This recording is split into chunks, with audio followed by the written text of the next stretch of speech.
এই দেখো আমাদের লাউ পাতা দিয়ে শুটকি মাছের ভর্তা।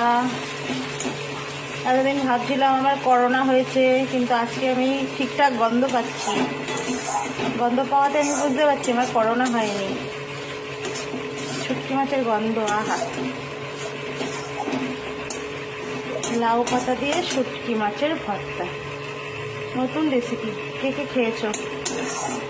ভালো মতো শুটকি মাছটা গরম জল দিয়ে সেদ্ধ করে ধুয়ে ফেলে লাউ পাতা, রসুন, কাঁচা লঙ্কা, নুন, হলুদ দিয়ে সুন্দর মতো ওটাকে নেড়ে চেড়ে জল শুকিয়ে কিছুক্ষণ ভেজে তারপরে মিক্সিতে পেস্ট করে এটাকে একটু তেল দিয়ে কড়াইয়ে নেড়ে নিলাম।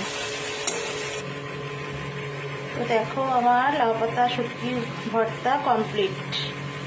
ডিশ আমার একদম কমপ্লিট। আশা করি টেস্ট খুব হবে। যারা যারা কোনোদিন খাওনি তারা বানিয়ে খেও, আর যারা যারা খেয়েছো তারা জানিও কেমন লাগলো বা লাগে। কমপ্লিট হয়ে গেল আমার কড়াইয়ে নেড়ে ভর্তাকে শুকিয়ে নেওয়া লাউ পাতায় শুটকি ভর্তা। রেসিপি কেমন লাগলো জানিও। টাটা।